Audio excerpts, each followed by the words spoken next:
আসসালামু আলাইকুম রহমতুল্লাহি ওয়া বারাকাতুহু। সাংবাদিক ইলিয়াস হুসাইন। সাংবাদিক ইলিয়াস হুসাইন এত বড় একজন মাপের একজন সাংবাদিক, আমরা ওনাকে দেশ থেকে তাড়াইয়া দিছি। আমরা না, ওইটা স্বৈরাচার হাসিনা আর তার দূষররা ওনাকে দেশ থেকে বার করে দিছে। তো ওনার যে সাংবাদিকতার যে নিষ্ঠতা এবং এবং স্বচ্ছ সাংবাদিকতা, এরকম সাংবাদিক বাংলাদেশে আরও 4-5টা সাংবাদিক হইলে আমার মনে হয় বাংলাদেশের যে চোররা আছে চুরি করতে সাহস পাইত না। কারণ সব ওনার যে কথাবার্তা, প্রত্যেকটা কথা তথ্য এবং এবং যে কথাগুলা দিনের আলোর মতো সত্য। যদি আজকে একটা কথা উনি অভিযোগ করে, কালকে ওটা মিলা যায়। এই চুরেরা এরকম চুরি করতেছে। এই যে ডক্টর আসিফ নজরুলের বিরুদ্ধে যে আওয়াজ উঠেছে বা জামাতের একজন নেতার বিরুদ্ধে যে উনি আওয়াজ উঠেছে, ওইগুলো সত্য হবে। এবং কি বিএনপির কিছু নেতা কর্মীদের বিরুদ্ধে উনি যে আওয়াজ উঠেছে, এটাও সত্য হবে। এটা আমি বিশ্বাস করি, কেননা ওনার কথাগুলো দিনের আলোর মতো সত্য। এরকম স্বচ্ছ সাংবাদিক আরও একজন আছে, নির্যাতিত সাংবাদিক জনাব মাহমুদ রহমান, আমার দেশ পত্রিকার ভারপ্রাপ্ত সম্পাদক। উনিও এরকম সাহসিকতা নিয়ে লড়াই করে স্বৈরাচারের বিরুদ্ধে টিকেছিল, পরবর্তীতে আর টিকতে পারে নাই। উনাকে দেশ ত্যাগ করতে বাধ্য করে। তো ডক্টর আসিফ নজরুলের বিরুদ্ধে যে কথাবার্তাগুলো বলছে সাংবাদিক ইলিয়াস হুসাইন, আমার কাছে লাগতেছে এটা সত্য হবে।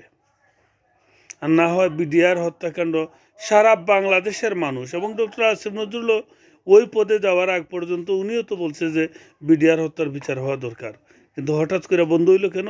এখন আসিফ নজরুল যখন রিপোর্ট করছে, সাথে সাথে ওইটা আবার রিকনফার্ম করতেছে উপদেষ্টারা যে না, এটা কমিশন গঠন হবে, বিচার হবে। এটা কেন?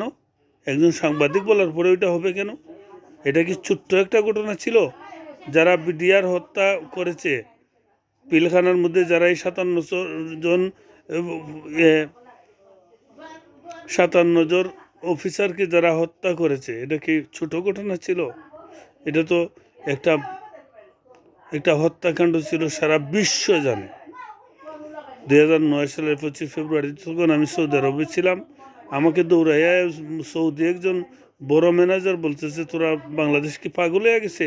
এতজন অফিসারকে হত্যা করছে। পরে তো দেখলাম কিছু তো বলার ছিল না। হেফাজত হত্যা,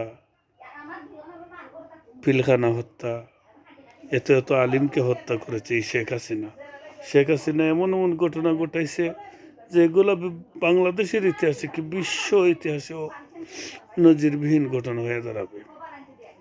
তারপরে হচ্ছে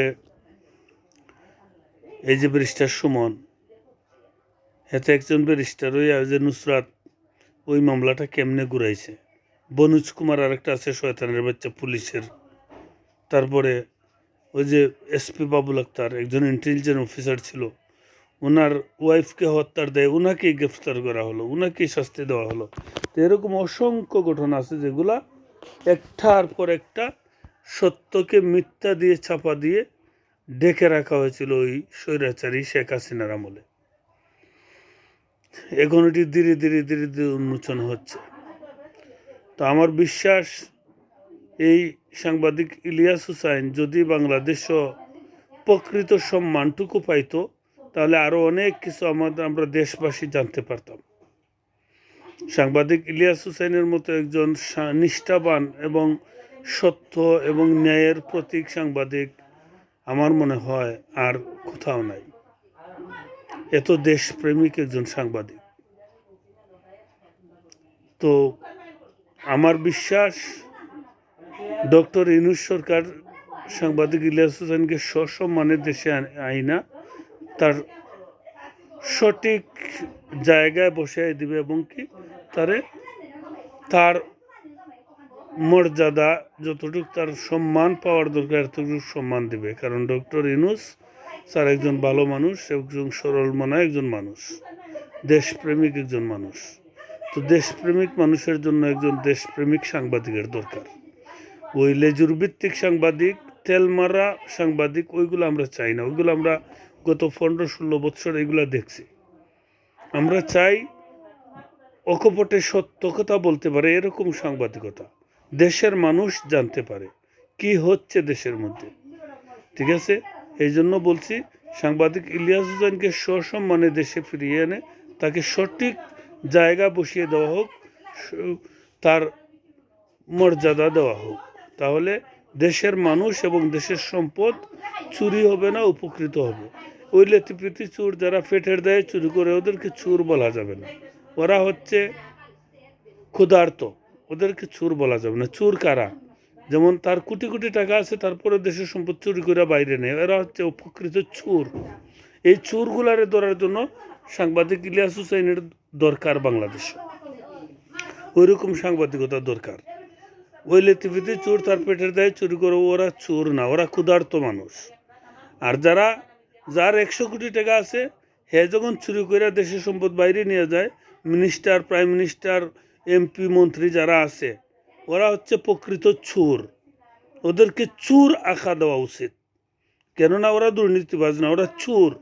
ওরা চুরি করে দেশের সম্পদ নিয়ে যায়।